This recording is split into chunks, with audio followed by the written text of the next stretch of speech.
أعوذ بالله من الشيطان الرجيم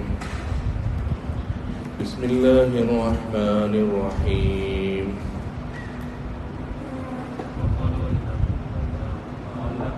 وقالوا أئذا كنا عظاما ورفاتا أئنا لمبعوثون خلقا جديدا قل كونوا حجارة أو حديدا أو خلقا مما يكبر في صدوركم فسيقولون من يعيدنا قل الذي فطركم أول مرة فسينغضون إليك رؤوسهم ويقولون متاه قل عسى أن يكون قريبا.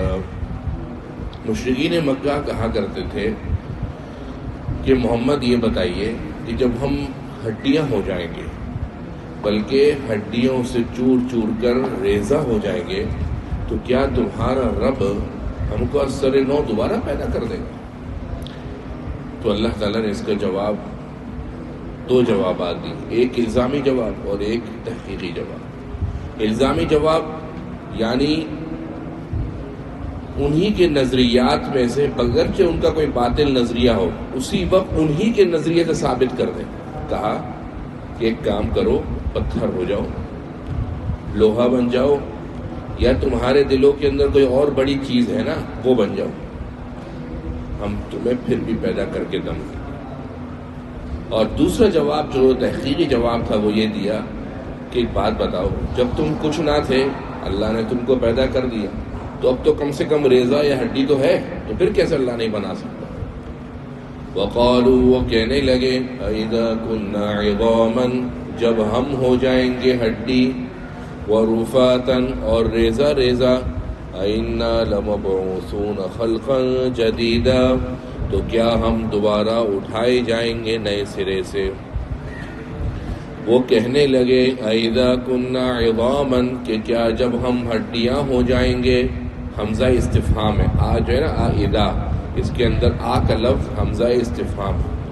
اذا كنا عظاما، کہ کیا جب ہم ہو جائیں گے ہڈیاں، ورفاتا اور ریزہ ریزہ، انا لمبعوثون، کیا ہم بنائے جائیں گے، اٹھائے جائیں گے، خلقا جدیدا، نئے سرے سے پیدا کرنا. قل، اے نبی آپ کہہ دیجئے، کونوا حجارہ، کہ تم ہو جاؤ پتھر، او حدیدہ یا لوہا، او خلقا یا ایسا بننا، مما یکبر فی صدورکم، جو تمہارے دلوں پر خوب بھاری ہو.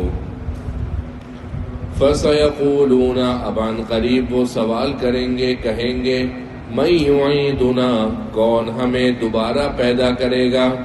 قل، اے نبی آپ کہہ دیجئے، الذی فطرکم اول مرہ، جس نے تم کو بنایا پہلی دفعہ. فسینغضون، عن قریب وہ ہلائیں گے، الیک آپ کی طرف، رؤوسہم اپنے سروں کو، ویقولون اور وہ کہیں گے، متی ہوا، کہ ایسا ہونا کب ہوگا. قل، اے نبی آپ کہہ دیجئے، عسى ان يكون قریبا، عن قریب وہ وقت بہت قریب آیا چاہتا ہے. وہ وقت کیا ہے؟ یوم یدعوکم، جس دن اللہ تم سب کو بلائے گا، فتستجیبون بحمدہ، تم جواب دو گے اس کی تعریف کرتے ہوئے، وتظنون اور تم گمان کرو گے، ان لبثتم الا قلیلا، کہ تم دنیا میں تو بہت تھوڑی دیر کے لیے ٹھہرے تھے.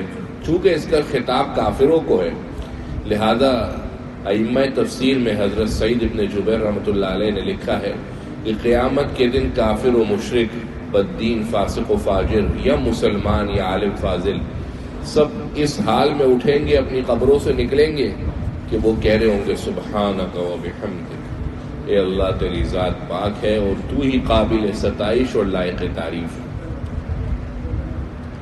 قرآن مجید کی بعض آیتوں سے پتہ لگتا ہے کہ منکر اور کافر اور بد کردار قیامت کے دن جب اٹھے گا تو کہے گا، یا ویلنا من بعثنا من مرقدنا، اے بربادی، کس نے اٹھایا ہمیں ہماری قبروں سے. اور ایک جگہ پر ہے کہ قیامت کے دن جب یہ اٹھے گا قبر سے نکلے گا قرآن میں تو کہے گا یا حسرت علی ما فرطت فی جنب اللہ، وائے نادانی، وائے ندامت، میں اللہ کے پہلو کے اندر بہت کوتاہیاں دنیا میں کرتا رہا، وَإِن كُنتُ لَمِنَ السَّاخِرِينَ، اور میں تو دین کے کاموں کے اندر مذاق اڑاتا رہا۔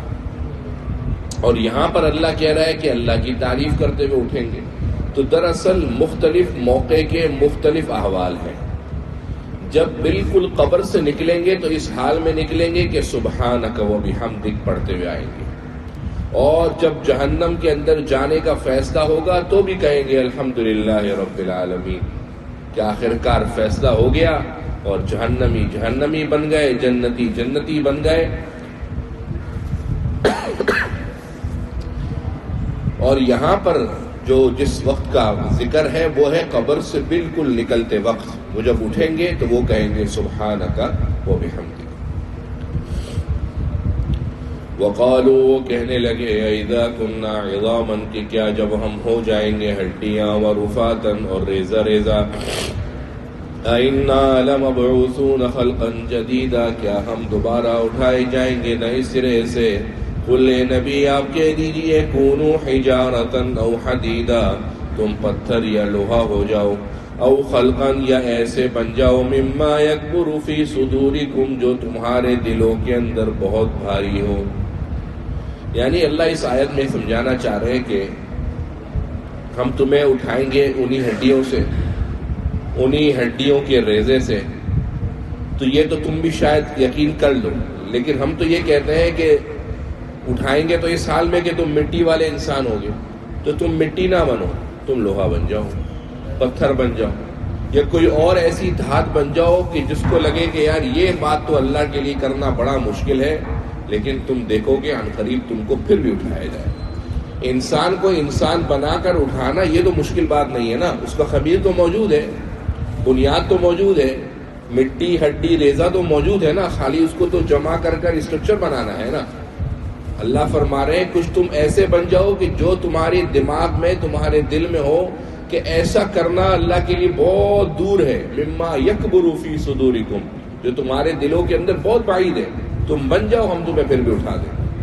اچھا، فَسَيَقُولُونَ، عن قریب وہ آپ کو کہیں گے، مَن یعیدنا، کون ہمیں دوبارہ اٹھائے گا؟ قل اے نبی آپ کہہ دیجئے وہ اٹھائے گا الذی، جس نے فطرکم، تمہیں پیدا کیا، اول مرۃ، پہلی دفعہ میں، فَسَيُنْغِضُونَ إِلَيْكَ رُؤُوسَهُمْ، اب وہ اپنے سر ہلاتے ہوئے مٹکاتے ہوئے آپ کے پاس آئیں گے، وَيَقُولُونَ، اور کہیں گے مَتَىٰ ہوا، کہ یہ وقت کب آئے گا؟ قل اے نبی آپ کہہ دیجئے عَسَىٰ أَن يَكُونَ قَرِيبًا، عن قریب وہ وقت قریب ہے، آیا چاہتا ہے۔ یوم یدعوکم، جس دن اللہ تم کو بلائے گا، فتستجیبون بحمدی، اور تم اللہ کی تعریف کے جواب دو گے، یعنی اللہ کی تعریف کہتے ہوئے قبر سے جواب دیتے ہوئے اٹھو گے۔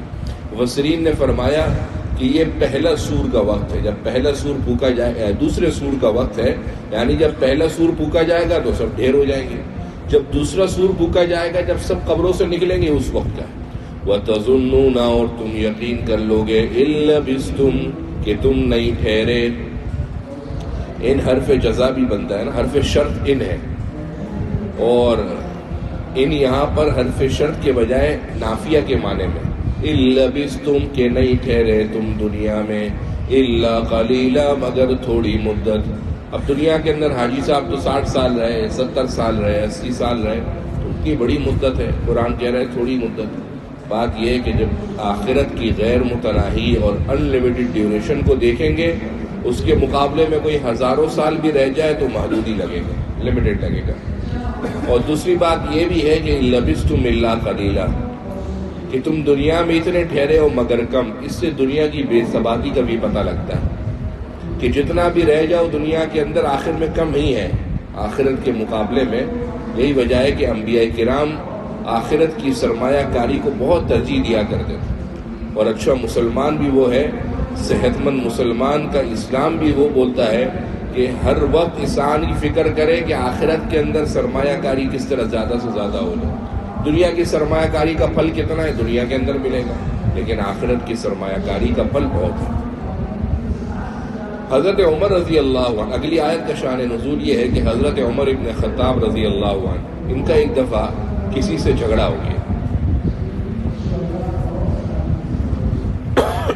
جب ان کا جھگڑا ہوا تو سامنے والے شخص نے ان کو گالی دی۔ حضرت عمر رضی اللہ عنہ نے بھی اس کو دندان شکن اور منہ توڑ جواب دیا اور خوب برا بھلا کہا۔ قریب تھا کہ حضرت عمر الگ قبیلے کے تھے، وہ الگ قبیلے کا تھا، کہ پرانی لسانی عصبیت کی بنیاد پر ان دونوں قبیلوں کے اندر جھڑپ ہو جاتی۔ اس پر یہ آیت اتری کہ اے نبی، میرے بندوں سے کہہ دیجئے کہ اچھی بات کیا کریں، نرم بات کیا کریں، کیونکہ یہ شیطان ہے جو ان لوگوں کے درمیان فساد ڈالتا ہے، جھڑپ کرواتا ہے۔ اور جب شیطان کے بارے میں پتہ ہے کہ یہ انسانیت کا واضح ترین اور کھلا دشمن ہے، تو پھر شیطان کے بہکاوے میں آنے کا مقصد کیا ہے؟ وَقُلْ لِعِبَادِي، اور اے نبی کہہ دیجئے میرے بندوں سے، یقولو کہ وہ کہیں، التی ایسی بات ہی جو احسن بہت اچھی ہو، ایسی بات کہے جو اچھی۔ ان الشیطان ینزغ بینہم بلا شبہ، شیطان ان کے درمیان فساد ڈالتا ہے، جھڑپ کرواتا ہے۔ ان الشیطان بلا شبہ، شیطان کان للانسان عدوا مبینا، انسانوں کے لیے واضح اور کھلا دشمن ہے۔ جب دین کے کام یعنی دعوت و تبلیغ اور دوسرے کاموں کے لیے اس بات کا حکم ہے کہ آپ انداز اپنا نرم اور ایسا رویہ اختیار کریں جو سامنے والے کی طبیعت اور مزاج پر گرا نہ گزرتا ہو، تو عام حالات کے اندر تو یہ حکم زیادہ ہوگا کہ اچھی بات کریں۔ حضرت موسیٰ علیہ السلام اور ہارون علیہ السلام اللہ کے نبی تھے اور جا رہے تھے فرعون کو دعوت دینے کے لیے۔ فرعون کوئی فاسق تو نہ تھا، گناہگار تو نہیں تھا، بلکہ وہ تو کافر و مشرک کا سرغنہ اور سرخیل تھا، اپنے آپ کو خدا کہتا تھا۔ اور جب اس کو دعوت دینے کے لیے جا رہے تھے تو اللہ نے حضرت موسیٰ اور ہارون سے کہا کہ تم جا رہے ہو، ایسی بات کہنا جو نرم ہو۔ کہا اے اللہ کہ اگر نرم بات ہو تو وہ ڈرے گا کیسے؟ اللہ نے فرمایا لعلہ یتذکر وہو یخشی، تمہاری نرم بات سے ہی وہ نصیحت بھی پکڑے گا اور اللہ سے ڈرے گا بھی اگر اس کی حکمت میں ہوا۔ لہذا بد تہذیبی تو ویسے ہی مناسب نہیں، لیکن دین کے کام کے اندر نصیحت کرتے ہوئے ایسی بات کرنا کہ جو فساد کی طرف لے کر جائے، جس سے سامنے والے کی دل آزاری ہو، اگرچہ وہ نصیحت ہی کیوں نہ ہو، یہ غلط ہے۔ نرم بات کرنا۔ تو حضرت موسیٰ علیہ السلام نے اللہ سے کہا کہ ہمارے رب، ہمیں یہ خوف ہے کہ اگر ہم اتنی نرم بات کریں گے پھر تو ہم دب جائیں گے، اور اگر ہم دبیں گے تو وہ ہمارے اوپر آ جائے گا، سر چڑھ کر بولے گا انا نخاف ان یفرط علینا وان یطغی۔ تو اللہ نے کیا ہی پیارا جواب دیا، فرمایا لا تخافا، ڈرنا مت، اننی معکما اسمع وارا، میں ہوں نا تمہارے ساتھ، تمہاری ساری باتیں سن بھی رہا ہوں اور تم کو دیکھ بھی رہا ہوں، پھر کیا فرق پڑتا ہے، خوف قائد ہوئے۔ لہذا بات نرم کرو۔ قرآن مجید کے جتنے حروف ہیں ان تمام حروف کا درمیانہ حصہ نکالا جائے کہ ان حروف کے اندر درمیانہ حصہ، تو وہ درمیانہ حصہ نکلتا ہے سورۃ الکہف کے اندر لفظ وَلْيَتَلَطَّفْ، کہ ایمان والوں کو چاہیے کہ ایسی بات کرے جو انتہائی نرم۔ یہ پورے قرآن کا حروف کے اعتبار سے بالکل درمیانہ ہے، یعنی جتنے حروف ہیں 100 میں سے 50واں حرف یہ بنے وَلْيَتَلَطَّفْ۔ وَقُلْ لِعِبَادِي، اور اے نبی کہہ دیجئے میرے بندوں کو، یقول التی ہی احسن، کہ وہ ایسی بات کہا کریں جو بہت اچھی ہو۔ ان الشیطان ینزغ بینہم بلا شبہ، شیطان ان کے درمیان فساد ڈلواتا ہے۔ ان الشیطان بلا شبہ، شیطان کان للانسان عدوا مبینا، انسان کے لیے کھلا دشمن ہے۔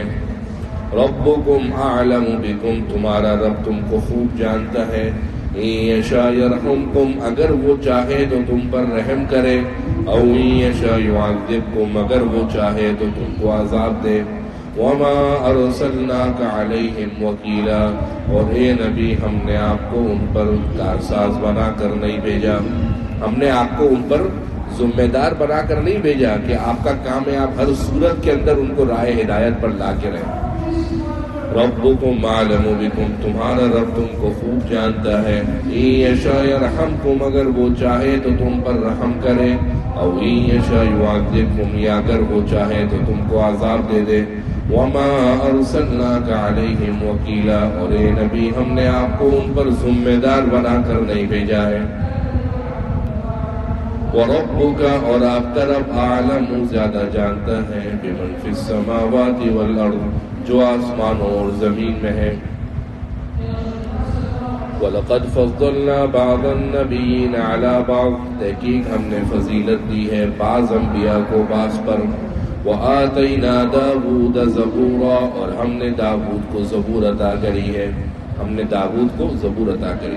تو صرف اس کتاب کو یہاں پر خصوصیت کے ساتھ بتانے کی وجہ یہ ہے کہ زبور کتاب کے اندر اللہ کے نبی صلی اللہ علیہ وسلم کے بارے میں یہ پیشن گوئی تھی کہ اللہ کے نبی جس طریقے سے نبی بن کر آئیں گے، اسی طریقے سے وہ صاحب سلطنت بھی ہوں گے۔ اس خصوصیت کی وجہ سے اس موقع کے اوپر خاص زبور کی اللہ کی کتاب کا تذکرہ کیا گیا، ورنہ تورات بھی ہے، انجیل بھی ہے، لیکن صرف اس کتاب کی خصوصیت کا تذکرہ کرنے کی یہ وجہ ہے۔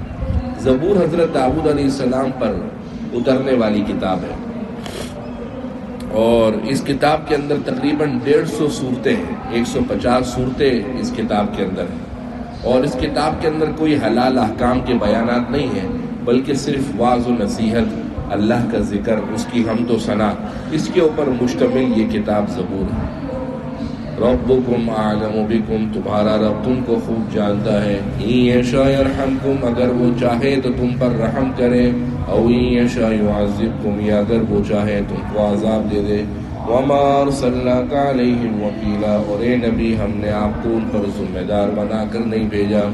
وَرَبُّكَ أَعْلَمُ، آپ کا رب خوب جانتا ہے، بِمَنْ فِي السَّمَاوَاتِ وَالْأَرْضِ، جو آسمان اور زمین میں ہے۔ وَلَقَدْ فَضَّلْنَا بَعْضَ النَّبِيِّينَ عَلَى بَعْضٍ، تحقیق ہم نے فضیلت دی تھی بعض انبیاء کو بعض پر۔ وَآتَيْنَا دَاوُودَ زَبُورًا، اور ہم نے داؤد کو زبور عطا کی۔ قل اے نبی آپ کہہ دیجئے، ادعو پکارو، الذین زعمتم من دونہ، جن کو تم مانتے ہو بلاتے ہو اللہ کے علاوہ، فلا یملکون، وہ مالک نہیں ہے، کشف الضر عنکم، تمہارے لیے نقصان کے ہٹانے کو، ولا تحویلا، اور تمہارے لیے نقصان کے بدلنے کو۔ یعنی اللہ کے سوا اور ہے تو پکارو ان کو، تاکہ جب تم پر مصیبت آئے وہ تم سے مصیبت ہٹا دیں۔ مصیبت کے وقت میں تبدیلی کرنی ہو تو تحویلا، مصیبت کے وقت میں تبدیلی کر دیں۔ آگے آیت میں اللہ فرما رہے ہیں، اللہ کے بندو، یہ تو وہ لوگ ہیں کہ خود اپنے رب کی طرف کوئی مقام ڈھونڈ رہے ہیں۔ جن کی تم عبادت کرتے ہو وہ تو خود اللہ کی عبادت کرتے ہیں، جن کو تم پوچھتے ہو وہ تو خود اللہ کی مخلوق ہیں، اور خود اللہ کے یہاں اپنا مقام بنا رہے ہیں کہ کون اللہ سے ڈرنے والا ہے اور کون نہیں ہے، اور تم انہی کی عبادت کر رہے ہو۔ قل اے نبی آپ کہہ دیجئے، ادعوا الذین زعمتم من دونی، پکارو ان لوگوں کو جن کو تم نے بنا لیا ہے خدا اللہ کے سوا، فلا یملکون، وہ مالک نہیں ہے، کشف الضر عنکم، نقصان کے ہٹانے پر تم سے، ولا تحویلا، اور نہ ہی بدلنے کے۔ اولئک الذین یدعون، یہی وہ لوگ ہیں جن کو پکارا جاتا ہے، یبتغون الی ربہم الوسیلہ، تلاش کرتے ہیں اپنے رب کے ہاں ایک مقام بنانے کو، وَيَرْجُونَ رَحْمَتَهُ، اور اللہ کی رحمت کی امید رکھتے ہیں، وَيَخَافُونَ عَذَابَهُ، اور اللہ کے عذاب سے ڈرتے ہیں۔ إِنَّ عَذَابَ رَبِّكَ، بلا شبہ آپ کے رب کا عذاب، كَانَ مَحْذُورًا، ان کو اس سے ڈرا گیا ہے۔ یعنی آپ کے رب کا عذاب ایسا ہے، كَانَ مَحْذُورًا، کہ اس سے خوف کھایا جائے، اس سے ڈرا جائے۔ اولئک الذین یدعون، وہی لوگ جن کو تم پکارتے ہو یبتغون الی ربہم الوسیلہ، وہ خود تلاش کرتے ہیں اپنے رب کے یہاں مقام، وَيَرْجُونَ رَحْمَتَهُ، اور اللہ کی رحمت کی امید رکھتے ہیں، وَيَخَافُونَ عَذَابَهُ، اور اللہ کے عذاب سے دور بھاگتے ہیں، إِنَّ عَذَابَ رَبِّكَ كَانَ مَحْذُورًا، بلا شبہ کہ رب کا عذاب اس سے خوف کھایا جاتا ہے۔ معلوم ہوا کہ ایمان خوف اور رجا کا نام، یرجون رحمتہ ویخافون عذابہ، اللہ کی رحمت کی امید اور اللہ کے عذاب کا خوف۔ جب امید اور خوف دونوں انسان کی، مسلمان کی زندگی میں ہو تو اس کا ایمان ترقی پذیر ہوتا ہے، اور اگر کبھی امید زیادہ ہو جائے خوف نہ ہو، اور خوف زیادہ ہو جائے امید نہ ہو، تو ایسے صحت مند ایمان اور مسلمان شخص کا ایمان زوال پذیر ہو جاتا ہے۔ لہذا رحمت بھی اللہ سے خوب مانگے اور خوف بھی مانگے، کہ اللہ کی رحمت ایسی ہو کہ صرف رحمت اتنی زیادہ نہ ہو جائے کہ انسان اللہ سے بالکل مایوس ہو جائے، اور اللہ کا خوف، رحمت اتنی زیادہ نہ ہو کہ انسان بالکل امن میں آ جائے، اور اللہ کا خوف کہیں اتنا زیادہ نہ ہو جائے کہ انسان اللہ سے بالکل مایوس ہو جائے۔ لہذا دونوں، رحمت اور خوف، امید اور خوف کی باہمی کیفیت کا نام ایمان ہے۔ امید اور خوف کی باہمی کیفیت، دونوں کیفیتوں جب مل جاتی ہیں، اس کا نام ہے ایمان۔ وَإِن مِّن قَرْيَةٍ، اور جتنی ہی بستیاں ہیں، إِلَّا نَحْنُ مُهْلِكُوهَا قَبْلَ يَوْمِ الْقِيَامَةِ، جن کو ہم ہلاک کرنے والے قیامت کے دن، او معذبوها عذابا شدیدا، یا اس کو عذاب دینے والے ہیں سخت عذاب، کان ذلک فی الکتاب مسطورا، وہ پہلے سے کتاب کے اندر لکھی جا چکی ہے، کتاب یعنی لوح محفوظ۔ وَإِن مِّن قَرْيَةٍ، کوئی بھی بستی، إِلَّا نَحْنُ مُهْلِكُوهَا قَبْلَ يَوْمِ الْقِيَامَةِ، مگر ہم اس کو ہلاک کرنے والے ہیں قیامت کے دن، او معذبوها عذابا شدیدا، یا اس کو سخت عذاب دینے والے ہیں، کان ذلک فی الکتاب مسطورا، یہ بات کتاب کے اندر پہلے ہی لکھی جا چکی ہے۔ مستورہ یعنی سطر سے مستورہ بنا ہے، مفعول کا صیغہ، کہ یہ بات پہلے ہی لوح محفوظ میں لکھی جا چکی ہے کہ کتنی بستیوں کو ہلاک کرنا ہے، کتنی بستیوں کو وقتی طور پر ہلاک نہیں کرنا بلکہ آفت پہنچانی ہے، یہ باتیں اللہ کے پاس پہلے لکھی جا چکی ہیں۔ وَمَا مَنَعَنَا، اور ہم نے کس چیز نے روکا، أَن نُرْسِلَ بِالْآيَاتِ، کہ ہم اللہ کی اہم نشانیاں، معجزے بھیجتے رہیں، إِلَّا سوائے اس بات کے کہ أَن كَذَّبَ بِهَا الْأَوَّلُونَ، کہ پہلے لوگوں نے بھی جھٹلایا۔ کافر کہتے تھے کہ بھئی معجزہ لے آؤ، نشانیاں لے آؤ، تو اللہ فرماتے پہلی بات تو نشانیاں اور معجزے خوب آ گئے ہیں، اور ہمیں ان کے نت نئے منہ مانگے خواہش کو اگر ان کو معجزہ بنا دیں، ان کا جو یہ کہتے ہیں اسی کو معجزہ بنا دیں۔ اور اللہ کا اسلوب یہ ہے کہ جب کوئی قوم اپنا منہ مانگا معجزہ مانتی ہے اور پھر اللہ کی بات نہیں مانتی، پھر ایمان نہیں لاتی، تو اسی وقت قوم کے اوپر عذاب کا فیصلہ ہو جاتا ہے۔ چونکہ اس قوم کے اوپر اجتماعی عذاب آنا نہیں ہے، لہذا تمہارے منہ مانگے معجزے نہیں آئیں گے۔ ہاں، اگر خلاف عادت چیزیں دیکھنی ہے تو بہت معجزات ہیں، بہت نشانی ہیں، تو ہمیں جو یہ ان کی منہ مانگے معجزات مانگنے سے روکا ہوا ہے، وہ اس بات نے روکا ہوا ہے کہ ان کا نمونہ تو پہلے گزر چکا ہے۔ اس سے پہلے جو کافر ان کے باپ اور ان کے دادا اور ان کے سرغنے گزر چکے ہیں، وہ بھی تو چھٹلاتے رہے، ان کے پاس تو بڑی بڑی نشانی آئی ہیں۔ اور ایک اور نشانی بتا دیں، سمود کو، قوم سمود کو ہم نے اونٹنی دی تھی، حضرت صالح علیہ السلام کی قوم کو۔ اونٹنی دینے کا مقصد یہ تھا کہ انہوں نے معجزہ مانگا کہ یہ چٹان سامنے ہے، اپنے رب سے کہہ دے کہ اس چٹان کو توڑے اور اس کے اندر سے اونٹنی نکال دے، تو ہم نے تو اونٹنی ان کو دی، لیکن کیا مانا انہوں نے؟ نہیں مانا۔ جب انہوں نے نہیں مانا تو ہم اس کی قوم کے اوپر عذاب کا فیصلہ ہو گیا۔ تو یہی تم بھی کرو گے، لہذا ایسا نہیں کہ ہم قدرت قادر نہیں ہے، ہم قادر تمہاری ساری بات پوری کرنے کے لیے ہیں، مگر بات یہ ہے کہ تم سے پہلے جو تمہارے بڑے تھے وہ بھی جھٹلاتے رہے، تم بھی جھٹلاؤ گے۔ وما منعنا، اور ہمیں کس چیز نے روکا، ان نرسل بالآیات، کہ ہم بیچتے رہے معجزات، الا ان كذب بها الاولون، مگر یہ کہ جھٹلاتے ہیں اس سے پہلے لوگ۔ واتینا ثمود، اور ہم نے دیا قوم ثمود کو الناقۃ، اونٹنی، مبصرۃ، سمجھانے کے لیے، فظلموا بها، لیکن انہوں نے اس پر ظلم کیا، یعنی بات نہ مانی. وما نرسل بالآیات الا تخویفا، اور ہم نہیں بھیجتے نشانیاں مگر ڈرانے کے لیے. ہم جتنی بھی نشانیاں بھیجتے ہیں ان کا مقصد کیا ہے؟ ڈرانا. وَإِذْ قُلْنَا لَكَ، اور جب ہم نے آپ سے کہا، إِنَّ رَبَّكَ أَحَاطَ بِالنَّاسِ، بلا شبہ آپ کے رب نے لوگوں کو گھیر لیا ہے. جب ہم نے آپ سے کہا إِنَّ رَبَّكَ أَحَاطَ بِالنَّاسِ، کہ تیرے رب نے تمام لوگوں کو گھیر لیا ہے، یعنی تیرے رب کا علم، تیرے رب کی نظر سب لوگوں کے اوپر محیط ہے. وَمَا جَعَلْنَا الرُّؤْيَا، اور ہم نے نہیں بنایا تھا اس منظر کو، الَّتِي أَرَيْنَاكَ، جو ہم نے آپ کو دکھایا تھا، إِلَّا فِتْنَةً لِلنَّاسِ، مگر لوگوں کی آزمائش کے لیے، وَالشَّجَرَةَ الْمَلْعُونَةَ، اور وہ درخت جس سے روکا گیا تھا، الملعونۃ، جس سے روکا گیا تھا، فی القرآن، جس کا تذکرہ قرآن کے اندر ہے. یہ کیوں دکھایا تھا؟ الا فتنۃ للناس، لوگوں کو آزمائش میں ڈالنے کے لیے، لوگوں کے امتحان کے لیے. یہ فتنہ اردو زبان والا فتنہ نہیں ہے جو فساد کی جگہ پر استعمال ہوتا ہے. یہ فتنہ آزمائش کے معنی میں ہے کہ آزمائش کے لیے یا بطور آفت ہم نے ان کے اوپر لوگوں کے لیے کیا تھا، یا بطور امتحان. وَنُخَوِّفُهُمْ، اور ہم ان کو ڈراتے رہیں گے. فَمَا يَزِيدُهُمْ إِلَّا طُغْيَانًا كَبِيرًا، تو زیادہ نہیں ہوگی سوائے ان کی سرکشی. یہاں پر رویا، وَمَا جَعَلْنَا الرُّؤْيَا الَّتِي أَرَيْنَاكَ، رویا کا جو میں نے ترجمہ کیا وہ خواب نہیں کیا، بلکہ کیا کیا؟ منظر، تماشا، منظر. یہ اس لیے کہہ رہا ہوں کہ جمہور مفسرین کے نزدیک اس آیت کا تعلق معراج سے، کہ اللہ فرمانے کہ اے نبی، جو ہم نے آپ کو معراج کے موقع پر دکھایا تھا،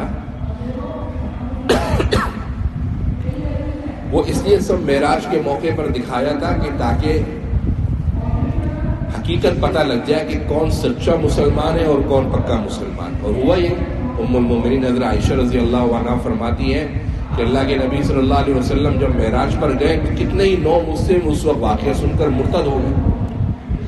اور ام ہانی رضی اللہ عنہا کو حضور نے جب معراج کا واقعہ سنایا تو ام ہانی نے مشورہ دیا کہ اللہ کے نبی، میرا آپ کو مشورہ ہے کہ یہ خواب ابھی آپ باہر لوگوں کو نہ بتائیں، یہ آپ کا جانا آپ باہر لوگوں کو نہ بتائیں ورنہ لوگ یقین نہیں کریں گے.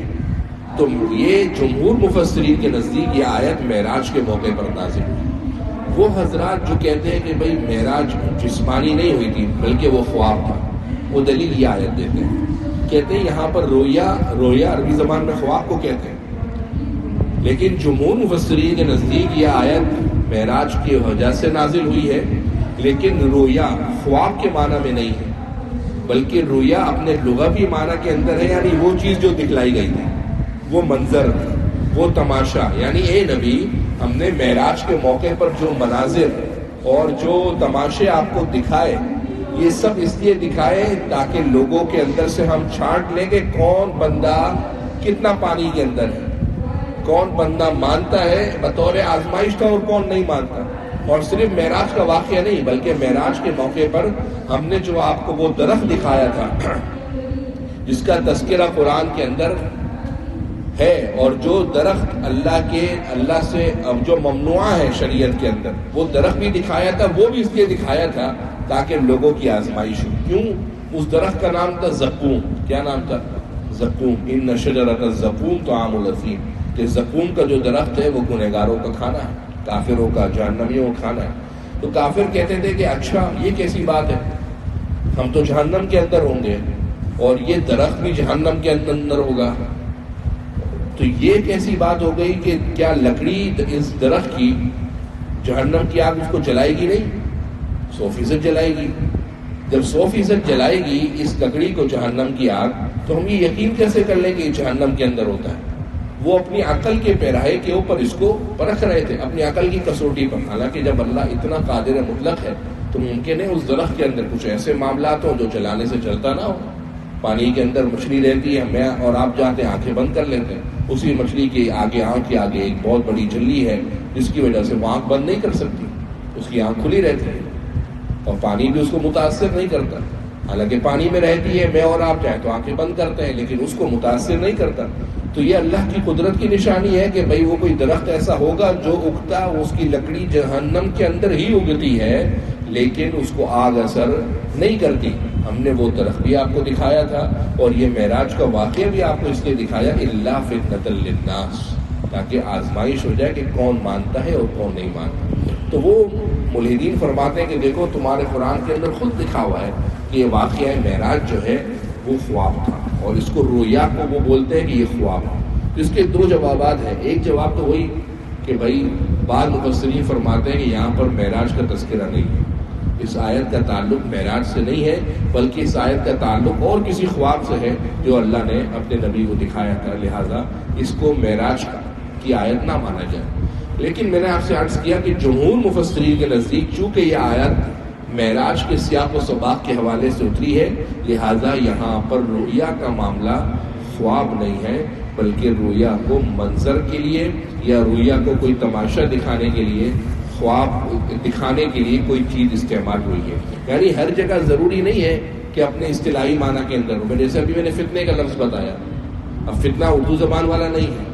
اسی طرح رؤیا اس میں کوئی شک نہیں ہے کہ خواب کے اندر ہے، لیکن یہاں پر کوئی منظر یا کوئی تماشے کے لیے اللہ نے یہ لفظ استعمال کیا. اور دوسری بات ہے قرآن نے تو کہہ دیا یضل بھی کثیرا ویہدی بھی کثیرا، اسی قرآن سے لوگ گمراہ ہوں گے اور اسی قرآن سے لوگ ہدایت پائیں گے. تو بھائی اگر یہ خواب ہوتا تو اللہ کے نبی کو اتنا زور و شور سے بیان کرنے کی ضرورت ہی کیا تھی؟ خواب تو بہت سے لوگ دیکھ سکتے ہیں، خواب کے اندر تو انسان اوٹ پٹانگ کی چیزیں ویسے ہی کر سکتا ہے. تو یہ خواب یہ خرق عادت چیز تھی، ایک نئی چیز ظاہر ہو رہی تھی. جب خواب اتنی نئی چیز ظاہر ہو رہی تھی اللہ کے نبی اس کو بتاتے کیوں؟ خواب میں تو بہت کچھ ہو سکتا ہے. اللہ کے نبی کا اتنے زور و شور سے بتانا، اتنے صحابہ کو اس روایت کو نقل کرنا اور صحابہ کا اس پر جب یک زبان ہونا، یہ اس بات کی نشانی ہے کہ معراج کا واقعہ صرف روحانی یا خواب کا نہیں ہے بلکہ جسم بھی آپ صلی اللہ علیہ وسلم کا آسمانوں پر گیا ہے. وَإِذْ قُلْنَا لَكَ، اور جب ہم نے کہا تھا. اور ان کی کتابیں، یہودیوں کی کتابوں کے اندر یہ بات جو ان کے بڑوں کی کتابیں ہیں اس میں لکھا ہوا ہے، مشہور واقعہ ہے کہ وہ رات کو جو بیت المقدس مسجد کا چوکیدار تھا، اس نے اس رات جو روز رات کو دروازے بند کیا کرتا تھا، اس نے اس رات بڑی کوشش کی کہ دروازے بند ہو جائیں، لیکن اس نے خود لکھا ہے اپنی کتاب کے تاریخی کتاب کے اندر کہ آج کی اس رات کو مجھ سے یہ مسجد کا بڑا کوڑ نہیں لگ رہا تھا. میں نے لوگ بلوائے کہ مسجد کا یہ دروازہ ہل جائے، لیکن مسجد کا دروازہ اس جگہ سے ہلا نہیں اور ہم مسجد کا دروازہ کھلا چھوڑ کر چلے گئے.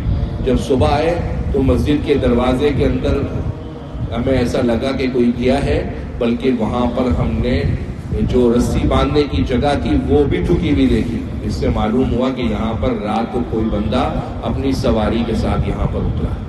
تو یہ واقعات تو ویسے ہی تاریخی ہیں، تاریخی واقعات اگر ہمارے حق میں ہیں تو ہم اس کو بات کر سکتے ہیں، لیکن خلاف ہے تو ہمارے لیے اصل اللہ کی کتاب قرآن مجید ہے، ہمیں ان واقعات کی کوئی چندہ ضرورت نہیں. وَإِذْ قُلْنَا لَكَ، جب ہم نے آپ سے کہا گیا تھا إِنَّ رَبَّكَ أَحَاطَ بِالنَّاسِ، بلا شبہ آپ کے رب نے لوگوں کو گھیر لیا ہے. وَمَا جَعَلْنَا الرُّؤْيَا، اور ہم نے نہیں بنایا اس منظر کو، اس تماشے کو، الَّتِي أَرَيْنَاكَ، جو ہم نے آپ کو دکھلایا تھا، إِلَّا فِتْنَةً لِلنَّاسِ، مگر لوگوں کی آزمائش کے لیے. ایک اس معراج کے واقعے کے منظر کو، اور دوسرا وَالشَّجَرَةَ الْمَلْعُونَةَ فِي الْقُرْآنِ، وہ درخت جس سے روکا گیا ہے قرآن کے اندر، وہ درخت جس کی مذمت بیان کی گئی ہے قرآن کے اندر، یہ بھی لوگوں کی آزمائش کا ذریعہ ہے. اور اس درخت کا نام کیا ہے؟ زقوم. ایک بڑے عالم صاحب ہیں، وہ فرماتے ہیں کہ بھئی زقوم فی زماننا اسٹرابری ہے، اسٹرابری کو وہ زقوم کہتے ہیں، لیکن در حقیقت یہ بات شریعت سے دور ہے. اسٹرابری کے لیے عربی زبان میں الگ لفظ ہے. اسٹرابری کو حرام اس لیے نہیں کہا جا سکتا صرف اس لیے کہ وہ اس کو آپ زقوم کے اوپر تعبیر کرتے ہیں. زقوم الگ قسم کا درخت. وَنُخَوِّفُهُمْ، اور ہم ان کو ڈراتے رہتے ہیں. فَمَا يَزِيدُهُمْ إِلَّا طُغْيَانًا كَبِيرًا، تو زیادہ نہیں ہوتی مگر ان کی سرکشی بڑی.